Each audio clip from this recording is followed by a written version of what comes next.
कहाँ तक काम किए थे अपना लोग अलादीन? हाँ चलिए, ऑप्टिक्स में हमने आपको यह बात बताए थे, जो ऑप्टिक्स का दो पार्ट होते हैं, एक बताए थे आपको रे ऑप्टिक्स, एक बताए थे वेब ऑप्टिक्स। तो रे ऑप्टिक्स के बारे में आपको पूरा हम बता दिए। आज वो वेब चलेगा, और ये वेब देखिए बहुत ही भारी भारी नहीं कहा जाए, अगर समझा तो ये भी सही है। यह बच्चा 10वीं से पढ़ के आया होता है, लेकिन यहाँ पर आप लोग वेब के बारे में जानेंगे जो बिल्कुल नया होगा। तो सबसे पहले आप लोग क्या कीजिए, यहाँ पर तरंग प्रकाश की वेब ऑप्टिक्स दीजिए, 8 मार्क्स का आपको यहाँ से आएगा। जब आदमी लिखिए ऊपर हेडिंग दीजिए, तो तरंग प्रकाश की वेब ऑप्टिक्स दे दिए। और इसमें दो चीज पढ़ने के लिए है, एक हम लिख दिए हैं हैगेंस का तरंग सिद्धांत और व्यतिकरण, मतलब Huygens wave theory and interference of light. एक तो है ध्रुवन पढ़ने के लिए और विवर्तन पढ़ने के लिए। तो पहले यहाँ पर लिखा है हैगेंस के तरंग सिद्धांत क्या होते हैं, ध्यान दीजिए। यह बात बताने से पहले एक बात थोड़ा चर्चा कर दें। एक वैज्ञानिक थे न्यूटन। न्यूटन ने सबसे पहले प्रकाश को बोला कि आज प्रकाश सीधी रेखा में गमन करते हैं, और प्रकाश सीधी रेखा में गमन करते हैं, तो इसके लिए इन्होंने लाया था प्रकाश के लिए मतलब कणिका सिद्धांत लाया था। क्या लाए थे? कणिका सिद्धांत। और इसमें इन्होंने बताया कि प्रकाश क्या करते हैं, छोटे छोटे कणों से मिलकर बने होते हैं। तो बहुत सारे और सब वैज्ञानिक सब आए, कहा जब प्रकाश छोटे छोटे कणों से मिलकर होते हैं तो प्रकाश से चोट लगना चाहिए। अब प्रकाश का वेग आपको पता है निर्वात में कितना होता है, 3 × 10⁸ मीटर प्रति सेकंड होता है। आप ही बताए, अगर आपको कोई 5 मीटर प्रति सेकंड से कोई गिट्टी मार दे कपार पे, कितना चोट लगेगा? तो वही बोला, प्रकाश जब इतना वेग से 1 सेकंड लगभग 3 लाख किलोमीटर जाता है, उतना से शरीर पर गिरेगा, तो कोई आदमी धूप में जाना चाहेगा क्या? तो उसका यहाँ पर कुछ सिद्धांत इसका भी सही थे। तो उसी को कहने के लिए हैगेंस जी यहाँ पर आते हैं, कहते हैं जो जब प्रकाश सीधी रेखा में चलते हैं, तो आप ही बताइए, जो कोई भी चीज़ का डिजाइन पूरा बनना चाहिए, तो कहा जैसे देखिए पत्ता जो होता है इसका परछाई पूरे गोल बनता है, जबकि पत्ता का अगर प्रकाश सीधी रेखा में चलता है तो पत्ता के जितना भी डिजाइन होते हैं ये पूरा डिजाइन पूरा बनना चाहिए, लेकिन ऐसा नहीं होते हैं। तो इसीलिए कह देते हैं कि देखिए प्रकाश जो है ये पत्ता का जो परछाई बनता है प्रकाश वेव के रूप में चलता है। ऐसा किसने कहा था? हैगेंस ने कहा। तो हैगेंस का जो तरंग सिद्धांत था, यहाँ से 2 ऑब्जेक्टिव लाइन भी होंगे। जो हैगेंस के तरंग सिद्धांत किसने दिए थे? हैगेंस ने दिए थे। और इन्होंने कहा जब प्रकाश को चलने के लिए कोई माध्यम नहीं चाहिए, तो यहाँ तो ब्रह्मांड में बहुत सारा माध्यम है, तो फिर क्यों ऐसा होता है? तो इन्होंने कहा देखिए माध्यम है, ऐसी बात नहीं है, लेकिन इन्होंने संपूर्ण माध्यम में एक इथर नाम के काल्पनिक माध्यम की मतलब उपस्थिति को बताया। वह संपूर्ण माध्यम में इथर है जो काल्पनिक अदृश्य दिखाई नहीं देता है, यही माध्यम है। तो आपको 2 बात याद रखना पड़ेगा, जो हैगेंस ने किन से काल्पनिक माध्यम की कल्पना की थी? इथर की। और इन्होंने बताया जो प्रकाश क्या है? तरंग है, इसलिए तरंग से लिखिए, दुलेन ऑब्जेक्टिव लिखिए इसके, वो हेडिंग दे दीजिएगा, हैगेंस के तरंग सिद्धांत और व्यतिकरण लिख करके 2 लाइन लिखिए। लिखिए प्रकाश के तरंग सिद्धांत, लिखिएगा प्रकाश के तरंग सिद्धांत हैगेंस ने दिया। प्रकाश के लिए तरंग सिद्धांत हैगेंस ने दिया, हैगेंस ने दिया, हैगेंस ने दिया। नेक्स्ट में लिखिएगा, लिखिए नेक्स्ट में लिखिए, हैगेंस ने इथर माध्यम की कल्पना की। हैगेंस ने इथर माध्यम की कल्पना की। हैगेंस ने इथर माध्यम की कल्पना की।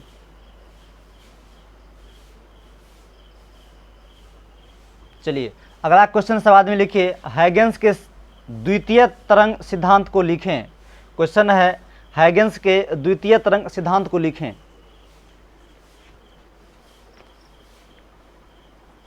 हैगेंस के द्वितीय तरंग सिद्धांत को लिखें।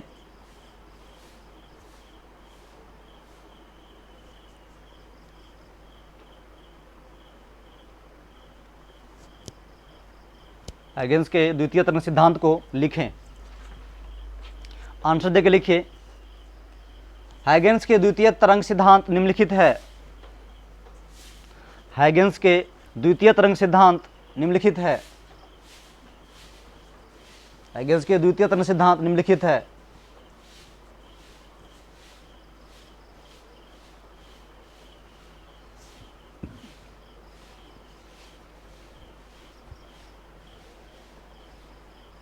तो ध्यान दीजिए, हाइगेंस के लिए द्वितीय तरंग सिद्धांत क्या इन्होंने दिए, ध्यान देते हैं। इन्होंने कहा प्रकाश का प्रत्येक स्रोत विक्षोभ का केंद्र होता है। पहला बात जो बताया, कहा प्रकाश का प्रत्येक स्रोत विक्षोभ का केंद्र होता है। नहीं समझे होंगे, ध्यान से नहीं समझ ले बात को। विक्षोभ का मतलब लहर होता है, तरंग होता है। आप ही बताइए, पानी में गिट्टी आप ऐसे फेंक देते हैं तो वहाँ से क्या होता है, ऐसे ऐसे ऐसे नहीं छोड़ जाता है, तो वही क्या है, विक्षोभ है। तो उन्होंने बताया पूरे ब्रह्मांड को बता लिया, मतलब तालाब बता लिया, पानी बता लिया, और सूर्य से प्रकाश आया तो उसको कौन सी बता लिया, प्रकाश स्रोत बता लिए। तो वो प्रकाश जो ही पड़ा तो यहाँ भी ऐसे ऐसे करके पूरा फैला, वही विक्षोभ हुआ। बात समझे ना। तो प्रकाश का प्रत्येक स्रोत क्या होता है, विक्षोभ का केंद्र होता है, केंद्र होता है। और यही जो विक्षोभ होता है तरंगाग्र निर्माण करता है। किसका निर्माण करता है वो, तरंगाग्र का। और तरंगाग्र जो होता है वो क्या करते हैं, स्रोत पर लंबवत रूप से गमन करते हैं। तो वही बात लिखिए, पहला पॉइंट लिखिए इसमें, लिखिए प्रकाश का प्रत्येक स्रोत विक्षोभ का केंद्र बिंदु होता है। लिखेंगे प्रकाश का प्रत्येक स्रोत विक्षोभ का केंद्र बिंदु होता है। प्रकाश का प्रत्येक स्रोत विक्षोभ का केंद्र बिंदु होता है, विक्षोभ का केंद्र बिंदु होता है। नेक्स्ट कीजिए, देखिए विक्षोभ से तरंगाग्र का निर्माण होता है। विक्षोभ से तरंगाग्र का निर्माण होता है। यहां लिखा हुआ है तरंगाग्र, देख लीजिएगा। विक्षोभ से तरंगाग्र का निर्माण होता है। नेक्स्ट कीजिए, देखिए तरंगाग्र पर स्पर्श रेखा खींचने से, तरंगाग्र पर स्पर्श रेखा खींचने से, तरंगाग्र पर स्पर्श रेखा खींचने से द्वितीयक तरंग की दिशा ज्ञात होती है। तरंगाग्र पर स्पर्श रेखा खींचने से द्वितीयक तरंग की दिशा ज्ञात होती है। तरंगाग्र पर स्पर्श रेखा खींचने से द्वितीयक तरंग की दिशा ज्ञात होती है।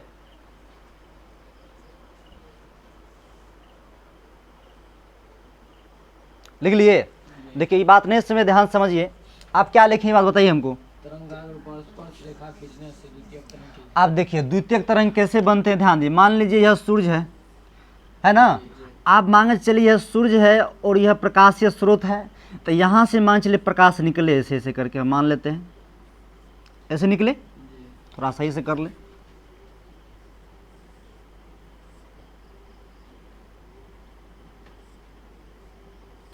अब मान चलिए यहाँ से प्रकाश स्रोत निकले, तो आप बताइए इस स्रोत तो विक्षोभ का काम करेगा।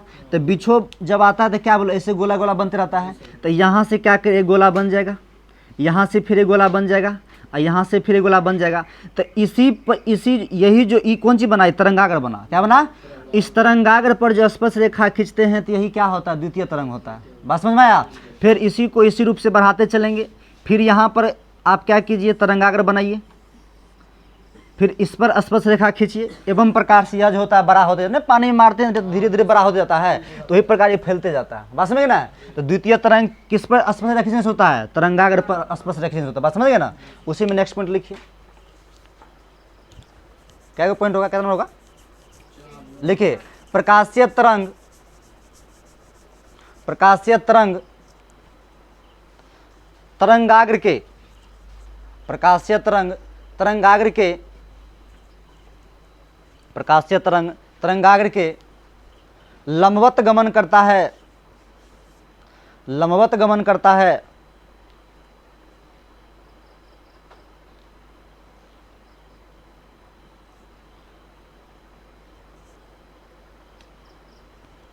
चलिए कर लिए। चलिए अगला क्वेश्चन लिखिएगा, तरंगाग्र क्या है, इसके प्रकार को लिखें। अगला क्वेश्चन सवाल में लिखेंगे तरंगाग्र क्या है, इसके प्रकार को लिखें।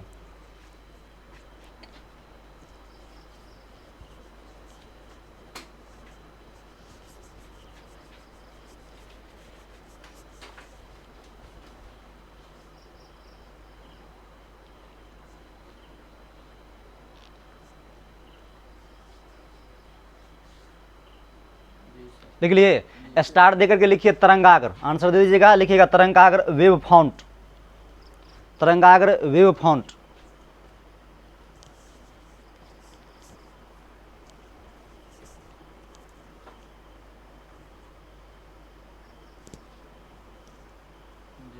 लिख लिए। देखिए तरंगाग्र क्या होते हैं, प्रकाशीय स्रोत के विक्षोभ से, कहने का मतलब है प्रकाशीय स्रोत जब विक्षोभ पैदा करता है तो वो क्या करते हैं, एक निश्चित कला में एक निश्चित आकार का निर्माण होता है, समझे ना, और यही निश्चित आकार जो बनता है इसी को क्या कहते हैं, तरंगाग्र कहते हैं। लिखिए डिफिनेशन, लिखिए प्रकाशीय स्रोत के विक्षोभ से, प्रकाशीय स्रोत के विक्षोभ से, प्रकाशीय स्रोत के विक्षोभ से, विक्षोभ से यह सभी दिशाओं में समान कला में, यह सभी दिशाओं में समान कला में, समान कला में कंपन करते हुए, कंपन करते हुए एक निश्चित आकार बनाती है या निर्माण करती है, जो लिखिए एक निश्चित आकार का निर्माण करती है या करता है, एक निश्चित आकार का निर्माण करता है जिसे तरंगाग्र कहते हैं, जिसे तरंगाग्र कहते हैं।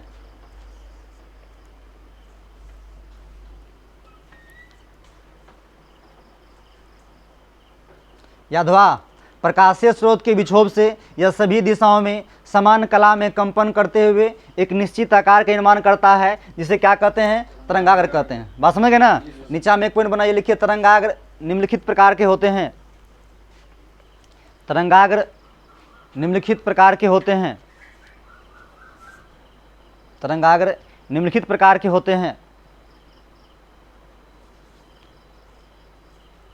होते हैं। नंबर 1 में लिखेंगे सब आदमी, गोलाकार तरंगाग्र, स्फेरिकल वेव फॉन्ट, बेलनाकार तरंगाग्र, सिलेंड्रिकल वेव फॉन्ट, समतल तरंगाग्र, प्लेन वेव फॉन्ट।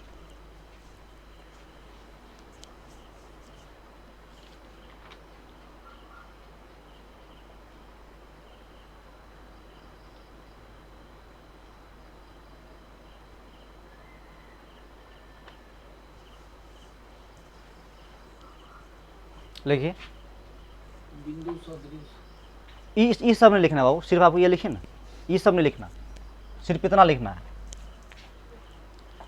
लिख लिए, मेरी बात ध्यान समझिए। अब यह समझिएगा तभी आगे बात आपको क्लियर होगा, क्योंकि आपको यह बात पता है जो न्यूटन साहब जब प्रकाश के परावर्तन अपवर्तन नियम प्रूव किए थे, धैर्य कैसे गुजार दिए थे, प्रूव करिए, छठों का बच्चा समझ गया था।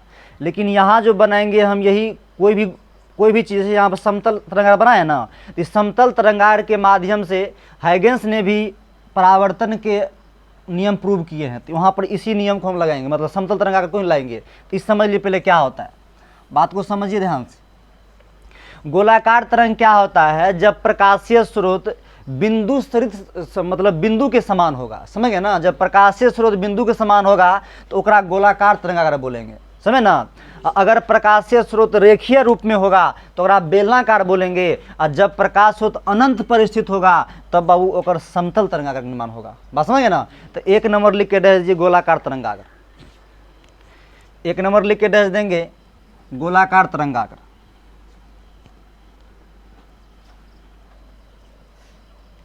गोलाकार तरंगाग्र लिखिए, जब प्रकाशीय स्रोत, डिफिनेशन लिखिए, जब प्रकाशीय स्रोत,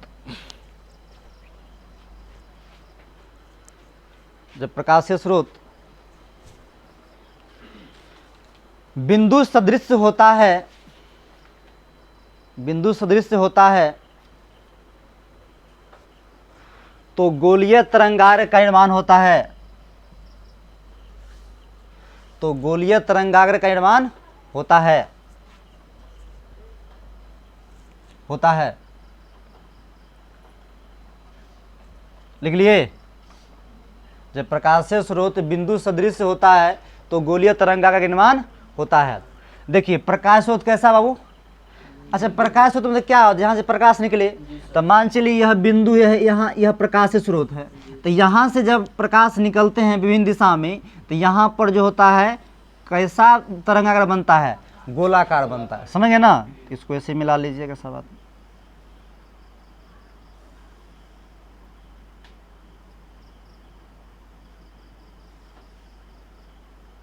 समझ में बनाइए फिगर को।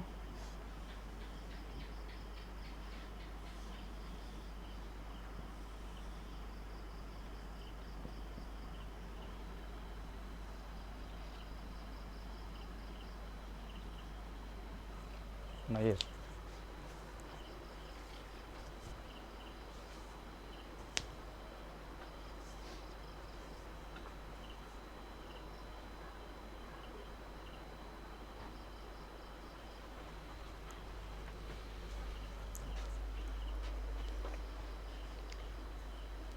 चलिए अला लेके रख देंगे। अला क्या है, बेलनाकार लेके, बेलनाकार तरंगाग्र लिखना है। बताइए जब प्रकाश स्रोत कैसा होगा, रेखीय होगा। लिखिए जब प्रकाशीय स्रोत, जब प्रकाशीय स्रोत रेखीय होता है, जब प्रकाशीय स्रोत रेखीय होता है तो इससे बनने वाला तरंगाग्र बेलनाकार तरंगाग्र होता है। जब प्रकाशीय स्रोत रेखीय होता है तो इससे बेलनाकार तरंगाग्र का निर्माण होता है, तो इससे बेलनाकार तरंगाग्र का निर्माण होता है।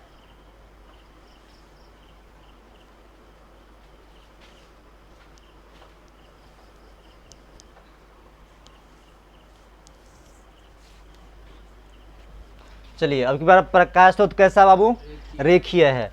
तो मान के चलिए, देखिए आप ही साइकिलें मान चलिए कभी कभी चलाते हैं, आप मान चलिए आप गिट्टिए पानी में फेंकते हैं तो गोल फेंक देता है ना, ऐसे गोल बनता है। अब मान चलिए हम ऐसे कर गिरा देंगे, सीधा ऐसे गिरा देंगे तो ऐसे बनेगा ना उसमें पानी में, नहीं बुझे बात को। तो उसी तरह प्रकाश भी जब ऐसे सीधा चलाते हैं तो वहाँ पर बेलनाकार बनता है। कैसे बना देख लीजिए।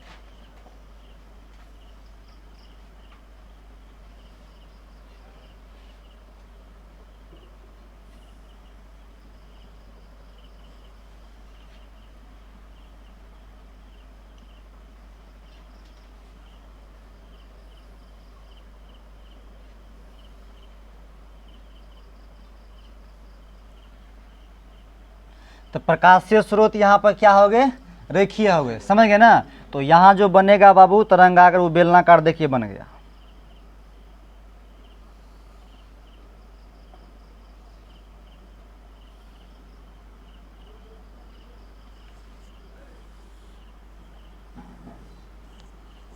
सब बना दिए इसको।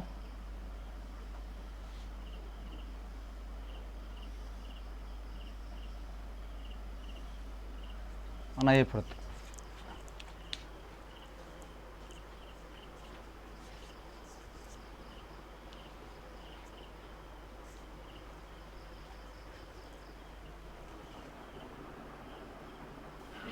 चलिए अला लेके रह दीजिए बाबू। समतल तरंगाग्र प्लेन वेव फॉन्ट। देखिए जब प्रकाशीय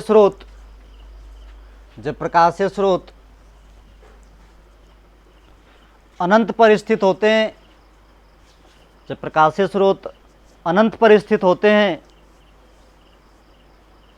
तो इससे समतल तरंगाग्र का निर्माण होता है, तो इससे समतल तरंगाग्र का निर्माण होता है।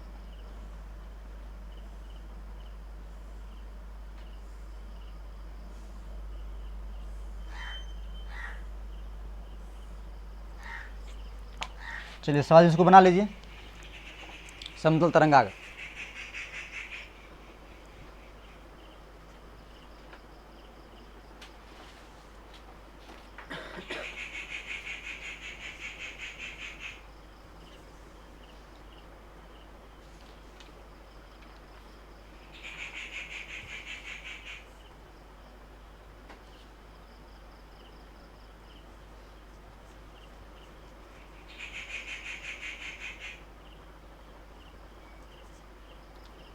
ना लिए, चला ध्यान दो, फिर से बोल रहे हैं। अगर प्रकाश स्रोत बिंदु समान होगा तो कैसा बनेगा? गोलाकार। अगर मान के चलिए रेखीय होगा तो बेलनाकार, अनंत पर होगा तो जहाँ भी इस तरह से हम फार्मूला कोई प्रूव करें, कोई भी बना दे इसमें से, तो पहचान देना सर ये वाला है। समझ गए ना? एक क्वेश्चन दें, लिखे तो सही कीजिए। तो एक क्वेश्चन लिखिए, एक दीवार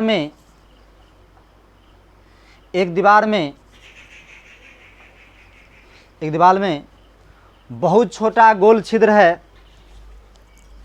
एक दीवार में बहुत छोटा गोल छिद्र है, बहुत छोटा गोल छिद्र है,